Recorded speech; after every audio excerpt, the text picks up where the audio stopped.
Hello guys, welcome back to careers drive government YouTube channel. तो दोस्तों, आज हम आपके लिए फिर से एक जो नई अपॉर्चुनिटी है जॉब की गवर्नमेंट की तरफ से वो लेकर आ चुके हैं।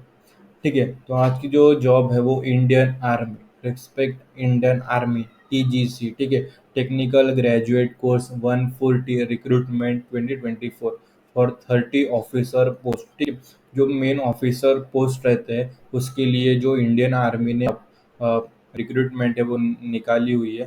फिर हम इसे अप्लाई ऑनलाइन करेंगे, तो इसके बारे में डायरेक्ट हम overview, vacancies, eligibility criteria, selection process, training period, salary और जो स्टेप्स टू अप्लाई होते हैं, अप्लाई के लिए क्या स्टेप्स होते हैं, वो सारे इस वीडियो में हम स्टेप बाय स्टेप देखेंगे। ठीक है, अभी हम इसके बारे में ओवरव्यू देख लेते हैं।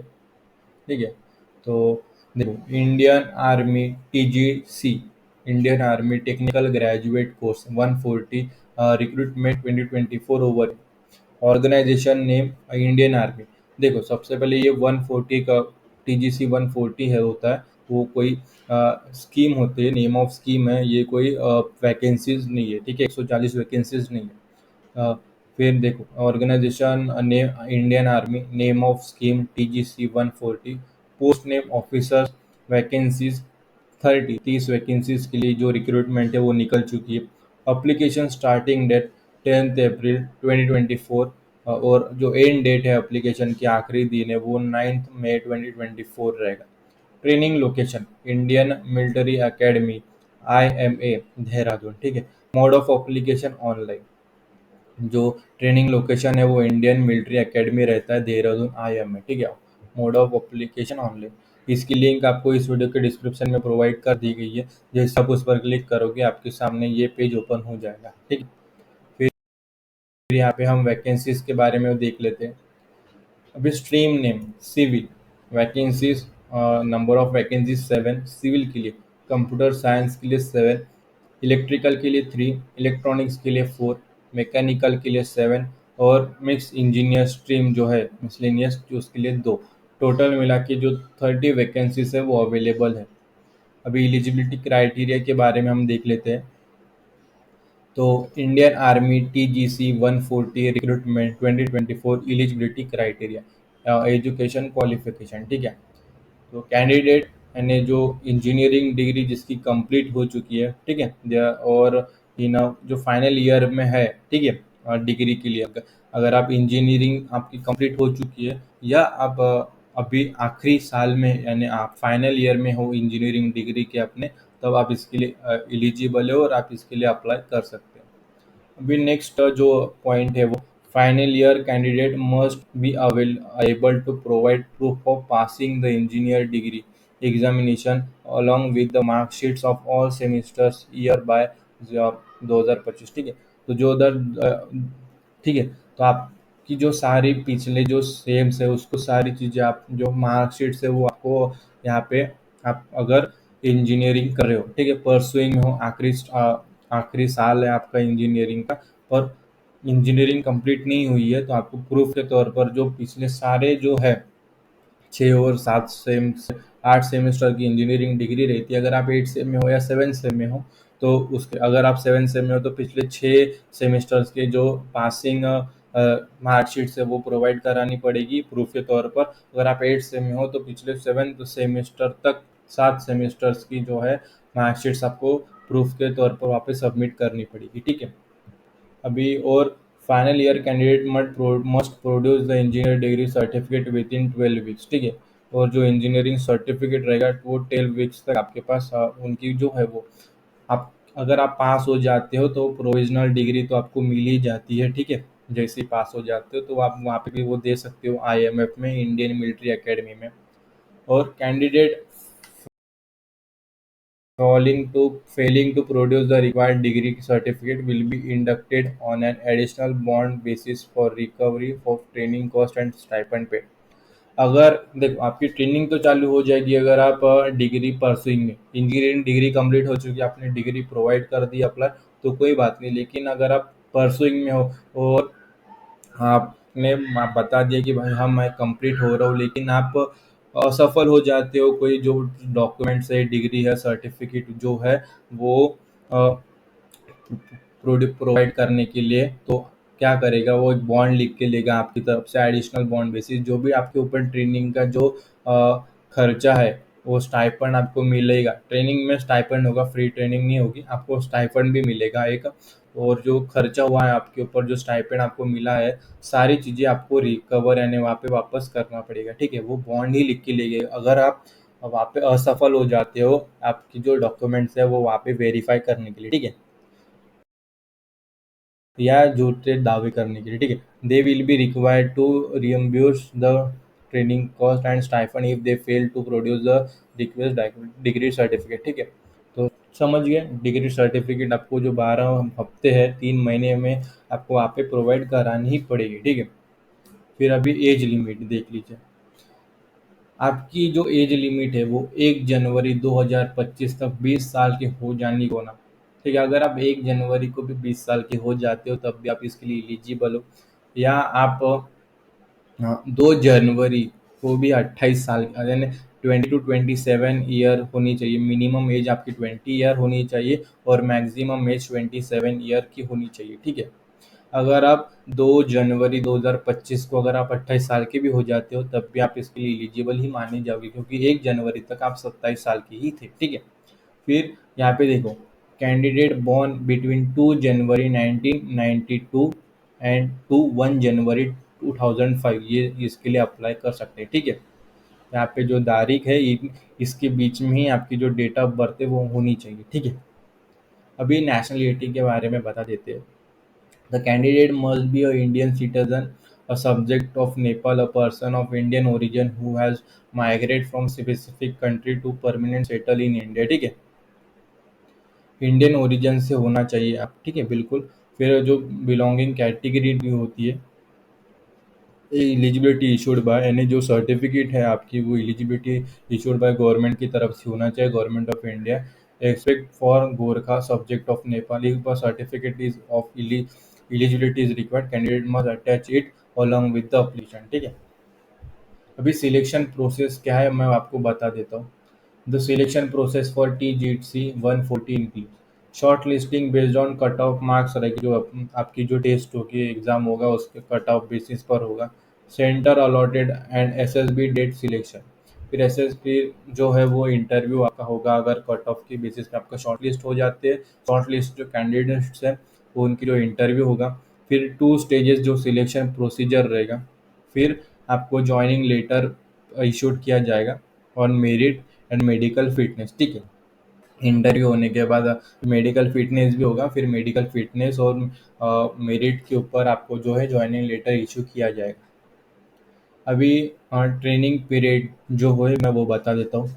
तो सबसे पहले आपका जो ट्रेनिंग है वो इंडियन मिलिट्री एकेडमी देहरादून, ठीक है, वहाँ पे होगा।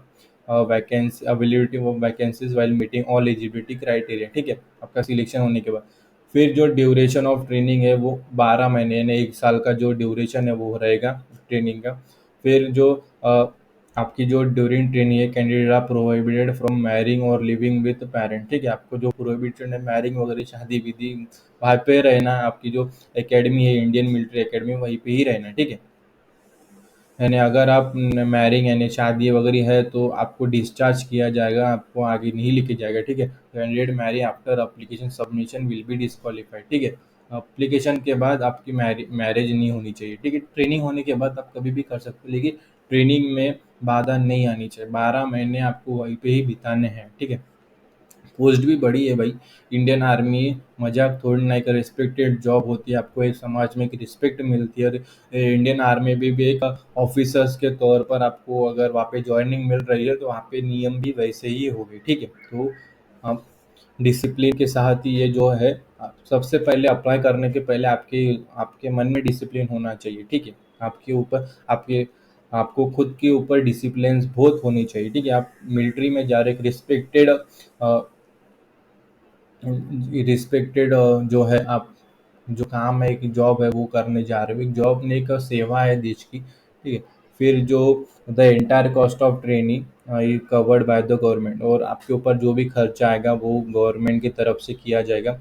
Withdrawal from training reason other than medical ground और beyond candidate control will result in the candidate training को है। अगर मेडिकल यानी आपके कोई 12 साल में 12 महीने में 1 साल के बीच में आपको मेडिकल इमरजेंसी आ जाती है जिसके द्वारा आप वो ट्रेनिंग अधूरी छोड़ सकते हो, तो भी तो ही आपको मान्यता मिलेगी। अगर कोई कारण होगा दूसरा आपकी आपकी मेडिकल इशू को छोड़ के अगर कोई कारण होगा अब वो कंटिन्यू डिसकंटिन्यू करने के लिए, तो आपको जो ट्रेनिंग कॉस्ट है वो सारी आपको वापस करनी पड़ेगी, ठीक है। अभी सैलरीज देख लो। लेफ्टिनेंट सबसे पहले देखो, सबसे लेफ्टिनेंट लेवल 10 पे 56,102 लेके 1,77,500 तक जो सैलरी है वो प्रोवाइड किया जाएगा। कैप्टन जो कैप्टन पोजीशन होती है इंडियन आर्मी में, वो लेवल 10th भी 61,300 टू 1,93,900 तक जो सैलरी आपको मिलेगी। फिर आता है मेजर लेवल में 11 लेवल पे रहता है स्केल पे। फिर 69,400 से लेके 2,07,200 तक आपको पे किया जाएगा। फिर लेफ्टिनेंट जो कर्नल रहता है, लेफ्टिनेंट कर्नल लेवल 12 है, उसकी जो सैलरी होती है वो 1,21,200 से शुरू होती है और 2,12,400 तक जो है वो सैलरी रहती है, ठीक है। फिर कर्नल कर्नल की जो सैलरी रहती है वो 1,30,600 से लेके 2,15,900 रुपये तक उसकी सैलरी रहती है। फिर ब्रिगेडियर जो लेवल रहती है उसकी जो सैलरी है वो 1,39,600 से लेके 2,17,600 रुपये तक जो है सैलरी रहेगी, ठीक। फिर मेजर जनरल उनकी सैलरी लेवल 14 होती है। उसकी सैलरी रहती है 1,44,200 से लेके 2,18,200 तक। फिर लेफ्टिनेंट जनरल HAG स्केल्स की जो लेवल 15 बड़ी लेवल्स बढ़ती जाती है, फिर उसकी जो सैलरी रहती है वो 1,82,200 से लेके 2,24,100 रुपीज़ तक रहती है। फिर lieutenant general HAG plus scale level 16, ठीक है। प्लस के लेवल, ठीक है। तो जो लेवल है उसकी सैलरी रहती है 2,05,400 से लेके 2,24,400 तक। फिर आते हैं वीकोएस आर्मी जो है कैडर के जो लेफ्टिनेंट जनरल है उसकी जो लेवल 17 उसकी जो सैलरी रहती है वो फिक्स्ड रहती है 2,25,000, ठीक है। उस पर कम ज़्यादा नहीं होता। फिर क्रॉस लेवल जो सबसे ऊपर लेवल 18 है उसकी जो सैलरी है वो 2,50,000 है, 2.5 लाख रुपए फिक्स सैलरी रहती है, ठीक है। कुल मिला के जो 18 लेवल्स सॉरी 11 लेवल्स है, हाँ, लेवल 10 से लेके 18 तक वे एडिशनल अलाउंस भी आपको मिलता है, जैसे मिलिट्री सर्विस पे MSF जैसे 15,500 पर मंथ फिक्स्ड रहता है for officer from the rank of lieutenant to brigadier. जो लेफ्टिनेंट टू ब्रिगेडियर फर्स्ट से लेके 6 तो लेवल 10 से लेके लेवल 13A तक आपको जो है अलाउंस मिलता है 15,500 तक का प्लस फिक्स। फिर fix stipend for cadet training, उसके जो ट्रेनिंग रहेगी आपकी, ठीक है, उसके लिए आपको 56,100 रुपीज़ पर मंथ जो ट्रेनिंग रहेगी उसके लिए स्टाइपेंड मिलेगा 56,100 रुपीज़ पर मंथ, ठीक है। समझ में आ गया। अभी आगे देखते हैं स्टेप्स टू अप्लाई, कैसे इसे अप्लाई करना है। तो सबसे पहले आपको ऑफिशियल लिंक यहाँ पे नीचे दी गई है, वहाँ पे जाके क्लिक करना है। फिर नेविगेट वहाँ पे जाना है और ऑफिसर एंट्री एप्लीकेशन जो है सिलेक्शन रजिस्टर करना है। फिर complete the registration process and proceed to fill out the application form करना है। फिर अपलोड और required document in the specified format, ठीक है, ensuring they meet the guidelines. फिर pay the application fee as per instruction provided. फिर review the information entered and submit the application. फिर जो एप्लीकेशन जो कॉपी है वो प्रोवाइड कर फिर वो ले लेनी है, ठीक है। ऑफिशियल नोटिफिकेशन यहाँ पे क्लिक हियर करना है। आपके सामने जो है नोटिफिकेशन ओपन नहीं होता है, 14 पेज का जो नोटिफिकेशन है वो ओपन हो जाता है। तो यहाँ पे भी वही जानकारी दी है जैसी जानकारी मैंने वहाँ पे दी है, ठीक है। सारी चीज़ें यहाँ पर आ जाती है। नीचे स्क्रॉल करेंगे आप, सारी चीज़ें दी हुई है, नीचे आएंगे।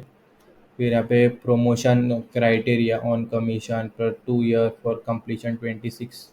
हाँ, यहाँ पे जो आ जाते पे स्किल्स भी मैंने आपको बता दिया है। नीचे आएंगी ये सारी चीज़ें, टेक्निकल अलाउंस वगैरह आपको मिलेगा, ठीक है। टेक्निकल अलाउंस टायर 1, सैलरी अच्छी खासी है और जॉब भी रिस्पेक्टेड है, तो ये तो मिलता ही, ठीक है। फिर यहाँ पे जो अलाउंस है, पे स्केल, ट्रांसपोर्ट अलाउंस भी मिलता है आपको। सारी चीज़ें मिला के एक अच्छी खासी जो तनख्वाह है, एक अच्छे लेवल की जो तनख्वाह है वो आपको मिल जाती है, ठीक है। फिर नीचे आएंगे, फिर यहाँ पे सारी चीज़ें आप पढ़ लीजिए, ठीक है। अप्लीकेशन विल ओपन 10 to 5, ठीक है। 10 अप्रैल से लेके 9 मई तक आपको जो एप्लीकेशन सबमिट करना है, ठीक है। टाइम है अभी भी, फिलअप कर देना अच्छी तरीके से। ये भी पढ़ लोगे, वो भी पढ़ लोगे, तो सारी ये वीडियो देखने के बाद आपको जो सारे डाउट्स है वो क्लियर हो ही जाएंगे। तो उसकी टेंशन मत करना, ठीक है। जो अलाउंस है, सारी चीज़ें अलाउंस क्या सैलरीज है, अलाउंस सारी चीज़ें यहाँ पर लिखी हुई है। फिक्स सैलरीज यहाँ पे पूरी डिटेल्स अलाउंस है, तो आपको ये देख के भी खुशी होगी, ठीक है। नीचे आएंगे, ये सारी चीज़ें पढ़ लीजिए। और अ, फिर कोई डाउट, आपके जो सारे डाउट्स है वो मेरे हिसाब से सारे डाउट्स ये पढ़ के आपके जो डाउट्स है सारे क्लियर हो जाएंगे। फिर आपको यहाँ पर आना है और फिर से उसी पेज पर आना है जिस पेज पर आप आए थे। फिर यहाँ पे to apply for this job please visit join Indian Army पर सिलेक्ट करना है।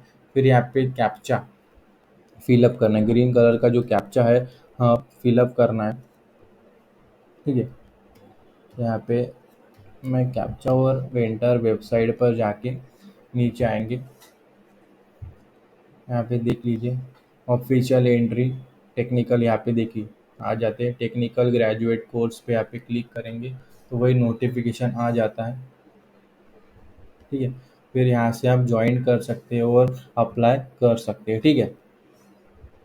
ऑफिसर एंट्री अप्लाई लॉगिन, यहाँ से आप यहाँ पे एंट्री लॉगिन करके यहाँ पे पासवर्ड री एंटर पासवर्ड या रजिस्टर, यहाँ से क्लिक करके रजिस्टर पर क्लिक करके यहाँ पे देखो आपको डॉक्यूमेंट्स क्या लगेंगे वो बता देता हूँ। आधार कार्ड, फिर स्कैन कॉपी ऑफ सिग्नेचर, ठीक है। फिर लेटेस्ट फोटो रहेगा, फिर आधार कार्ड मोबाइल से लिंक होना चाहिए जिस पर ओटीपी आएगा। फिर ईमेल आईडी होनी चाहिए आपके पास। फिर मार्कशीट ऑफ क्वालिफाइंग कोर्स, फिर एड्रेस डिटेल्स ये होने चाहिए। और यहाँ पे सिलेक्ट कर दीजिए, फिर यहाँ पे सारी चीज़ें आ जाती है। फिर यहाँ पे कंटिन्यू यहाँ पढ़ लीजिए और कंटिन्यू यहाँ पर क्लिक कर दीजिए। इतना होने के बाद यहाँ पे आधार कार्ड, यहाँ पे सारी चीज़ें जो डिजी लॉकर से सारी चीज़ें आप कर लीजिए, ठीक है। आपका जो रजिस्ट्रेशन होने के बाद अप्लाई कर लीजिएगा। तो आज की वीडियो में मैंने ये पूरा आपको प्रोसेस समझाया हुआ है। और कोई मुझे नहीं लगता कि आपको कोई अभी ये वीडियो और जो नोटिफिकेशन यहाँ पे दी है, दोनों लिंक यहाँ पे प्रोवाइड कर दी गई है। ऑफिशियल नोटिफिकेशन क्लिक हियर और अप्लाई जॉब के लिए यहाँ पे इस लिंक पर क्लिक करना है। और इस पेज की लिंक आपको इस वीडियो के डिस्क्रिप्शन में प्रोवाइड तो की गई है, ठीक है। आप जैसे उस पर क्लिक करोगे आपके सामने ये इंटरफेस ओपन हो जाएगा, ठीक है। तो मेरे हिसाब से आपको सारी चीज़ें क्लियर हो गई होगी। अगर कुछ बाकी है, क्लियर नहीं हुआ है, कोई डाउट है और अप्लाई प्रोसेस में कोई प्रॉब्लम आ रहा है, तो आप हमें इस वीडियो के कमेंट सेक्शन में कमेंट कर दीजिए, हम उसके ऊपर तुरंत आपको सॉल्यूशन रिप्लाई कर देंगे, ठीक है। तो आज की वीडियो में इतना ही। फिर मिलेंगे अगली वीडियो में नेक्स्ट अपॉर्चुनिटी के एक नई अपॉर्चुनिटी के साथ। तब तक के लिए स्टे ट्यून। और ये वीडियो आप सभी ने देखा इसलिए आपका तहे दिल से धन्यवाद।